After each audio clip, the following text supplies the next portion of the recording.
When Egyptian President Abdel Fatah El-Sisi took office in 2014, he promised to provide all the necessary facilities for businesses to flourish in Egypt. The wealthy backed him, but critics say he hasn't delivered. To preserve the ailing Egyptian pound and dwindling foreign reserves, the president placed a cap on dollar transactions for all companies and individual investors. This issue had its impact on us in limiting our imports.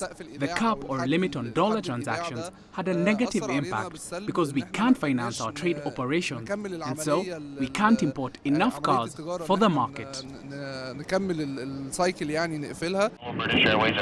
Local and international brands such as British Airways, General Motors, and Nissan had no access to hard currency, so they temporarily froze operations. Overall production dropped, as well as revenues from exports, especially to Africa. The African markets annually import products worth about $360 billion. We export only around $1.2 billion. It's not logical that countries so close to us with agreements such as COMESA, and we only export to them less than 0.05% of their needs. Nearly 2 years in office, and the Sisi government has work to do to improve the business climate for potential investors. We have a lot of companies that has actually now been closed for some time.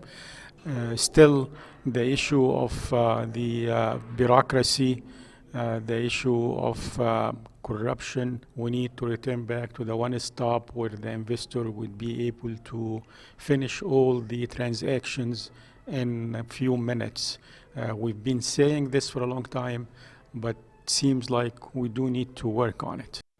Now there's pressure on El-Sisi to make changes in the way his government and businesses work. Realizing that he's losing his wealthy supporting base, the Egyptian president resorted to several measures. He changed his central bank governor, he lifted the cap on dollars, and is expected to reshuffle his cabinet anytime soon. Yasser Hakim for CCTV, Cairo. And Yasser now joins us live from Sharm el-Sheikh. He's got more data on this story. Yasser, walk us through the background of the story. What exactly prompted this reshuffle? Was it purely about performance, or are there factors other than performance at play here? Yes, performance obviously is a big factor, and like you just saw in the story, the performance was not good with the business sector and also with the public.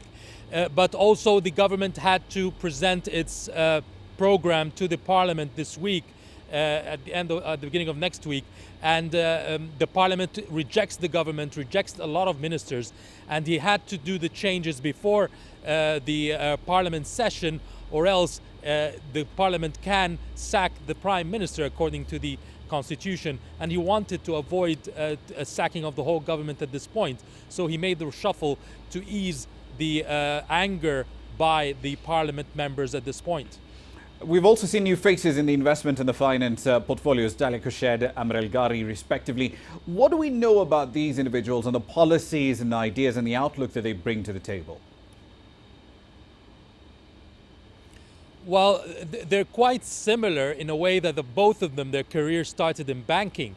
Dalia started at Citibank for around 10 years, and Amr was at the QNB, which is the Qatari National Bank, the CIB, that's an Egyptian international bank, and also at the National Investment Bank.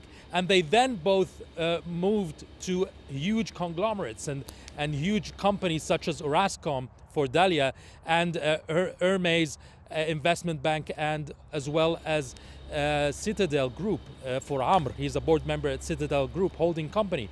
So they're both more into the private sector kind of thinking. They're more into the decision making, the latest trend in business, trying to facilitate for businessmen, something that was not there in the previous in their predecessors before. So he's hoping they will vitalize the economy and vitalize the investment sector as well. Indeed, we'll leave it there for the time being. Thank you for the update. That's Yasser Hakim. He's in Sharm el-Sheikh. I can keep tabs on developments, of course, and how this pans out as far as fiscal policy is concerned in North Africa.